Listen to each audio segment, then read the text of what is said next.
ఎవరైతారు నవమాసములు మోసి నన్ను కన్నట్టి దాని కంటే వేరే దైవం కలదా?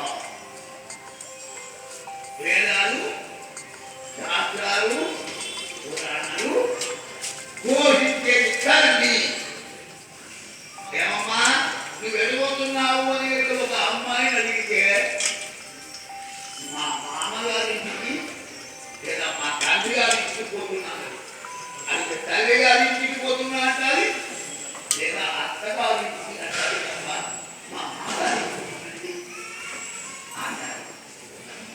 అంతేకాదు గాంధీ మహాత్ముడు అన్నాడు, ఏ సమయంలో 12 గంటల రాత్రి ఒక స్త్రీ నిర్భయంగా సంతరించగలుగుతారో ఆనాడు మనకు స్వాతంత్ర్యం వచ్చినట్టు అన్నాడు.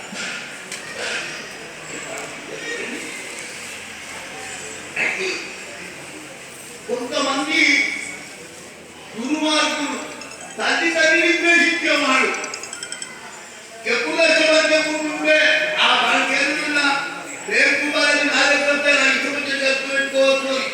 తల్లి సాగుతూ తల్లి సాగు ఎదిరి చూసేటువంటి కొడుకులు కొయ్య వచ్చే కాలంలో ఈ కాలంలో వాళ్ళు ముఖ్యం ఉండవచ్చు కానీ నా కొడుకు లక్ష్మణ మధ్యలో ఉండు అని ఏ తండ్రి వాళ్ళలో కూడా అందరికి ఉండాలని అవసరం లేదు. నీ తల్లి పేరు మనసులో అనుకొని నేను చెప్పిన మాటతో పాటు మాతృదేవో భవ పితృదేవో భవ సర్వేభ్యో ఏభ్యో భాగవతేభ్యో మహాదేవ్యో నమో నమః.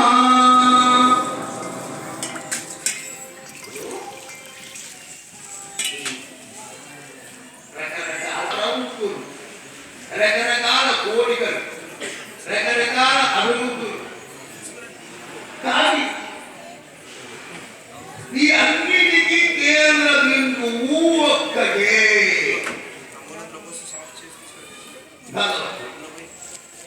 ఎంత పురుషార్థైనా చంద్రమండలంలో పాటలు వేసినా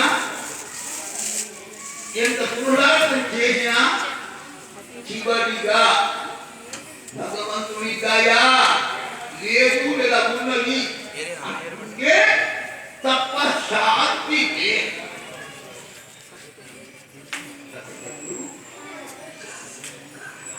ప్రతినిత్యం భగవంతుని ఆరాధించు రకరకాల పద్ధతులు రామ రామ అని ఒక 10 సార్లు ఒక 100 సార్లు అష్టయజ్ఞం యజ్ఞాం జపయజ్ఞోస్మి భగవద్గీత స్పష్టంగా అర్జున ఈ ప్రపంచంలో మన ఎన్ని యజ్ఞాలు ఉన్నాయో ద్రవ్యయజ్ఞం ద్రవ్యం ఖర్చు పెట్టేది, కాలం ఖర్చు పెట్టేది, శ్రమను అర్చుకునేది ఇటువంటి యజ్ఞాలు ఉన్నాయి. హోమం చేయడం అది యజ్ఞం. అటువంటి యజ్ఞాలను జపయజ్ఞం నేను అంటారు.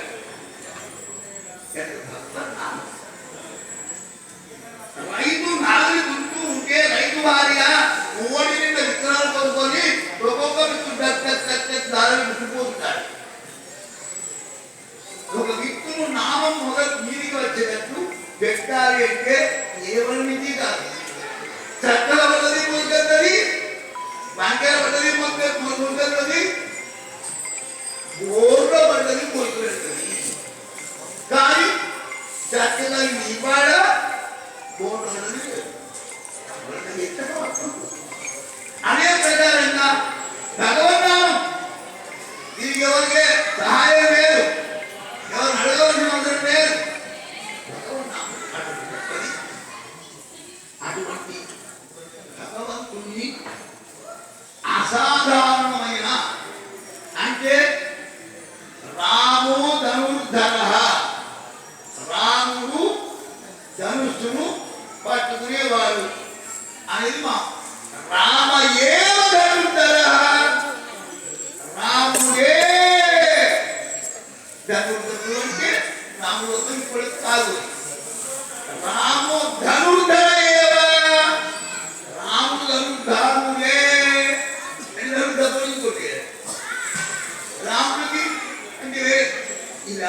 పుండరీకాక్ష రక్షమాం ధర్మాగతాం అన్నది ద్రౌపది. దుశ్శాసన దుర్యోధన సభలో నన్నోడిండా అనే ప్రశ్నలు ఉత్తరం చెప్పక నేను ఏకవస్తునంటే గురువు ఆయన వస్తువునంటే వెంటికలు బట్టి గొర్రెగొర్రె గుర్తుగా వచ్చాడు దుశ్శాసన. వెంటికలు విడిచిపెట్టి ఆ కొమ్ము బట్టి గుర్తుంటే అక్కడ ఉండేటువంటి వాళ్ళందరూ విరిగితోటి గుర్తి దుశ్శాసనుడి మమ్మల్ని గట్టిగా వాడుతున్నారు. ఆయుధం దాని నరకయ్యారు, పంచపాలు నరకయ్యారు.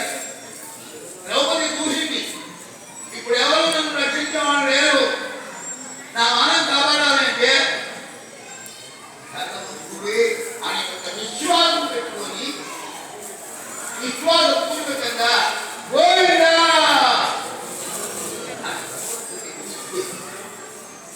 ఏ చెయ్యి భగవంతుని శరణాగతులకు చేసిందో, ఏ వేగంగా చేసిందో అంతంత వెయ్యంతల వేగంతో భగవంతుని యొక్క అర్థం వేసింది.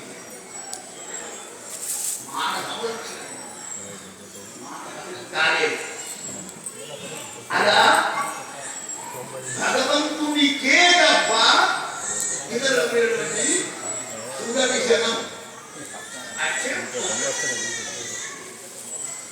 పాండజన్యం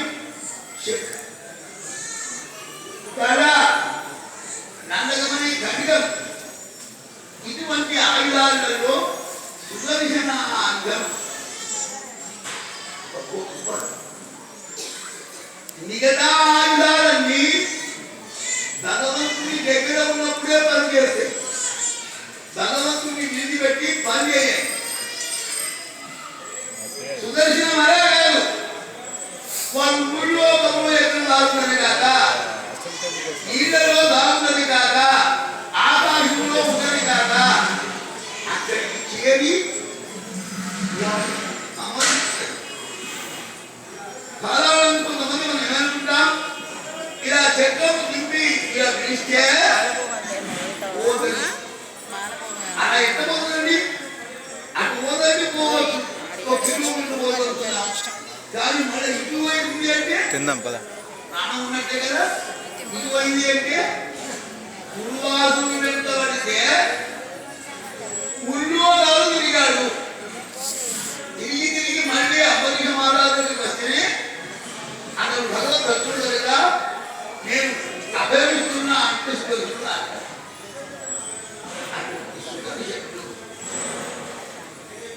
యస్మిన్ విన్యస్తభారం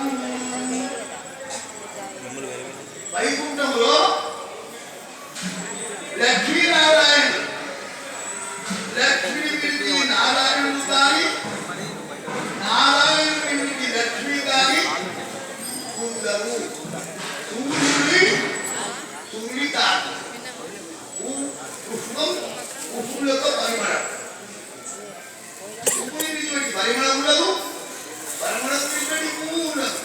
సూర్యుని విడిచిపెట్టి కాంతి ఉండదు, కాంతిని విడిచిపెట్టి సూర్యుడు ఉండదు. కాంతి లేకపోతే చీకటి అంటానే. సూర్యుడు వచ్చిపోయి అడగండి, సూర్యుడా చీకటి చీకటి ఏమి లేదు, అక్కడ ఎక్కడ లక్షాధికారులు అధ్యక్షులు వస్తుంటే తినద్దాం పిల్లలు